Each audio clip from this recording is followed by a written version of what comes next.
Assalamualaikum warahmatullahi wabarakatuh. Sini saya akan mempresentasikan tentang perdagangan internasional.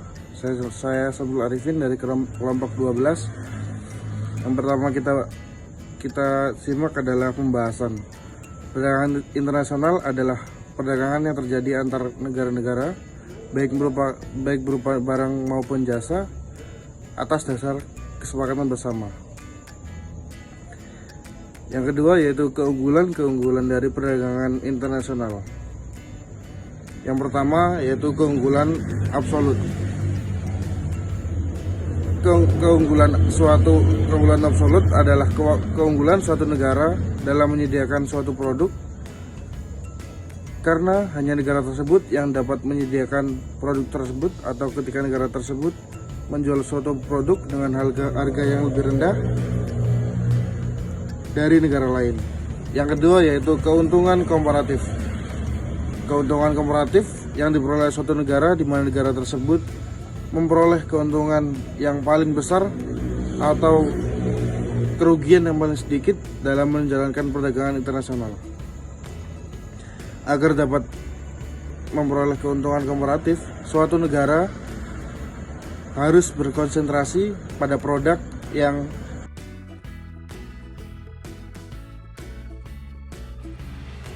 selanjutnya memperoleh keuntungan dari spesialisasi.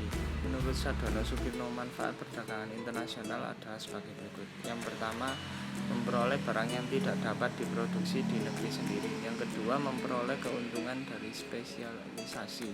Yang ketiga, memperluas pasar dan menambah keuntungan transfer teknologi modern.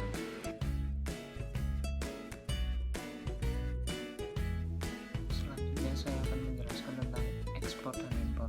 Yang pertama ada ekspor. Ekspor adalah suatu kegiatan memproduksi barang di dalam negara sendiri, kemudian menjual barang hasil produksi tersebut ke negara lain.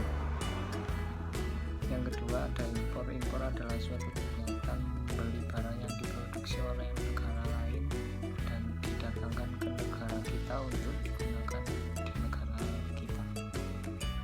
Selanjutnya penghambat perdagangan. Yang pertama, penghambat perdagangan ini diantaranya adalah penghambat alami, yaitu jarak antar negara. Semakin jauh tujuan barang yang akan dikirim, maka semakin tinggi pula biaya pengirimannya. Oleh karena itu, ongkos kirim merupakan salah satu penentu tingginya harga suatu barang. Yang kedua, masalah utama.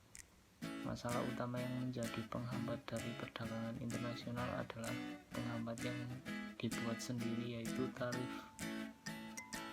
tarif dan non-tarif. Penghambat ini diciptakan oleh pemerintah negara-negara itu sendiri. Selanjutnya ada tarif.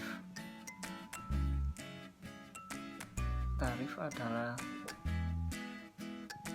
bayaran atau pajak, yaitu peraturan yang diberlakukan oleh pemerintah setempat yang dikenakan kepada barang-barang yang diimpor dari negara lain atau barang-barang yang diekspor ke negara lain.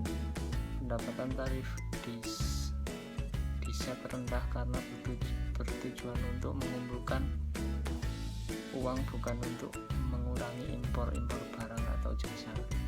Tarif pelindung diset cukup tinggi karena bertujuan untuk menakut-nakuti para importir dan harga produk asing yang dihargai lebih rendah dari produk domestik, atau produk domestik yang dihargai lebih tinggi dari produk asing. Selanjutnya saya akan menjelaskan tentang non-tarif, kuota, embargo, kebijakan pengadaan pemerintah. Kuota embargo kebijakan pengadaan pemerintah, standarisasi pemerintah, prosedur biaya masuk dan keluar. Dalam perdagangan internasional ada banyak penghambat lainnya yang diciptakan selain tarif.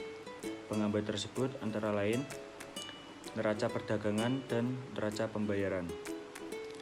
Neraca perdagangan adalah perbedaan jumlah nilai barang yang diekspor suatu negara dengan barang-barang yang diimpor oleh negara tersebut.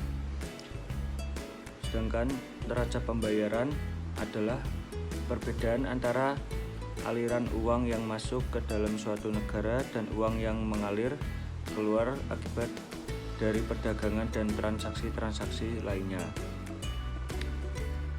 Selanjutnya adalah perusahaan multinasional. Perusahaan multinasional atau PMN adalah perusahaan yang berusaha di banyak negara. Perusahaan ini biasanya sangat besar. Perusahaan seperti ini memiliki kantor-kantor, pabrik atau kantor cabang di banyak negara.